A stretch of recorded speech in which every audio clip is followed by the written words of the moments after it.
The Vortex Optics Razor HD Gen 2 has locking turrets, so the turrets don't actually move. You have to pull up to unlock them, and then you can move the turrets accordingly. This is just to prevent accidental movement of the turrets. If you have, let's say you have them in storage or whatnot, or you're moving around and it snags on something.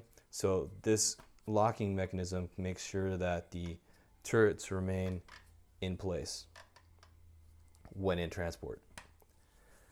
The second part of the turrets that I really like about the Vortex Optics Razor HD Gen 2 are the LTEC turrets. The fact that it has an internal adjustment that you can adjust the turrets, or the reticle rather, for elevation and windage without actually moving the turrets. This is important when you're wanting to set the zero stop and your no wind zero.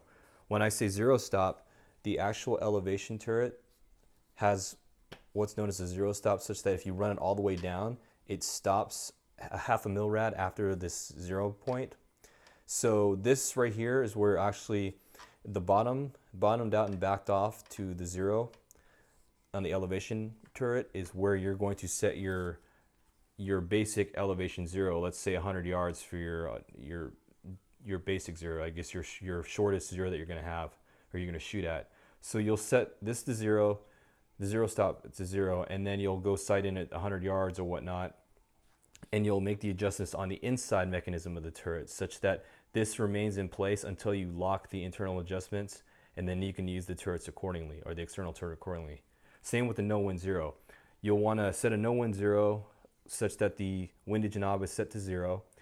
Make your windage adjustments internally, and then lock the internal adjustment in place, and now you have your no wind 0, so such that you go from location to location, take your shot. You know that if it's off by, let's say, 6/10 of a mil rad, you need to come over 6/10 because there's wind affecting it, and you'll just move over accordingly. And then once you're done shooting, you can set it back to 0, and you're back to your no wind 0. Vortex includes this really nifty tool to help you adjust the turrets. It's basically this tool that's like I guess you would say multi-tool. You have the driver on one end, which is used to loosen up the set screws, which lock the internal mechanism to the external turrets. Then you also have this end, which is a bladed screwdriver, which is used to adjust the internal adjustment. And then you have these little rounded edges on either end, which are used to remove the caps off the external turrets. So for example, let's say I went to the range and I was re-verifying my 0 in a no wind scenario, or a no wind condition situation, and discovered that with some new load that I created, my point of impact is off by 2/10 of a mil radian to the right.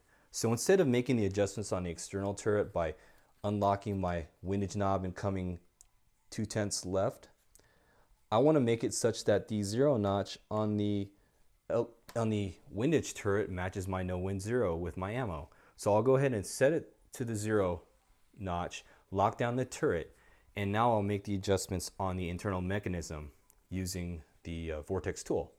So I'll go ahead and expose the internal adjustment mechanism by using the Vortex tool to remove the cap, or the top of the external turret, to expose the internal adjustment.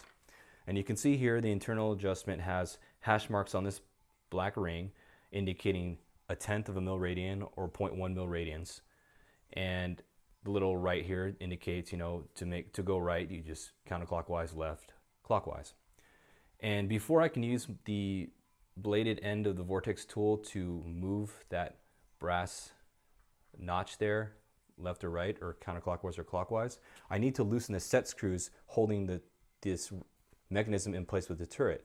So basically I use the driving end of the tool to loosen these 3 set screws on the outside of the external turret. Once I loosen those set screws, I can then move it 2/10 of a mil radian to the left. Once I do that, tighten down the 3 set screws with the driver. Then I can put back the cap, and I'm good to go as far as making the adjustment such that my no wind 0 is now set correctly, and it matches the 0 notch on the windage turret.